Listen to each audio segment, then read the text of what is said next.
Hi guys, welcome to my channel. ഇതൊരു birthday വ്ളോഗാണ്. എൻ്റെ അനിയത്തിയുടെ ബർത്ത്ഡേ ആണ്. ടോണി കഫേയിൽ വെച്ചിട്ട് ഞങ്ങൾ ജസ്റ്റ് ഒന്ന് സെലിബ്രേറ്റ് ചെയ്യാമെന്ന് വിചാരിച്ചിട്ട് ഞങ്ങൾ ഫാമിലി എല്ലാവരും കൂടി ഒന്ന് പുറത്ത് പോയിട്ടോ.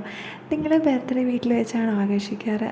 അല്ല ആണെന്നുണ്ടെങ്കിൽ ജസ്റ്റ് ഒന്ന് ഇടയ്ക്കൊക്കെ പുറത്തൊക്കെ പോയി ജസ്റ്റ് ചെറിയൊരു ഹോട്ടലൊക്കെ വെച്ച് നടത്തി കഴിഞ്ഞാൽ അത് വേറൊരു സന്തോഷമില്ല. ജസ്റ്റ് ഒന്ന് ട്രൈ ചെയ്ത് നോക്കുന്നത്. അപ്പോൾ ഞങ്ങളെല്ലാവരും കൂടി അവിടെ ചെന്ന് കേക്കൊക്കെ കട്ട് ചെയ്ത് പുറത്തൊക്കെ വെച്ചിട്ട് കേക്ക് കട്ട് ചെയ്ത്. അവളുടെ പേര് ജെഫ്രി എന്നാണ് കേട്ടോ. അപ്പോൾ എല്ലാവരും ജസ്റ്റ് ഒന്ന് കമൻറ്റ് ബോക്സിൽ വന്നിട്ട് ഒന്ന് വിഷ് ചെയ്യണം കേട്ടോ. അങ്ങനെ പിള്ളേർ സെറ്റായിരുന്നു. ഞങ്ങളെക്കാളും ഫുള്ള് വൈബ്. കേക്ക് കണ്ട വശം മിക്കും സ്റ്റീവും കൂടി എങ്ങനെയെങ്കിലും അത് കുത്തി തുറക്കാനുള്ള പ്ലാനിങ്ങിലായിരുന്നു. അങ്ങനെ അവളെ എല്ലാവർക്കും കേക്കൊക്കെ തന്നു. എല്ലാവരും നല്ല ഹാപ്പി ആയിരുന്നു. നല്ല രസമല്ല ഇങ്ങനെയൊക്കെ പുറത്ത് ഇടയ്ക്കൊക്കെ പോകണതൊക്കെ നല്ല രസമാണ് ഫാമിലിയായിട്ട്. പ്രത്യേകിച്ച് കുട്ടികളുണ്ടാകുമ്പോൾ അത് വേറൊരു വൈബാണ്. രണ്ടുപേരും കൂടി അത് കുത്തി തുറന്നു കേക്ക് ലാസ്റ്റ്. ഞങ്ങളവിടുന്ന് ഫുഡൊക്കെ കഴിച്ചിട്ട് ലാസ്റ്റ് ഇറങ്ങി.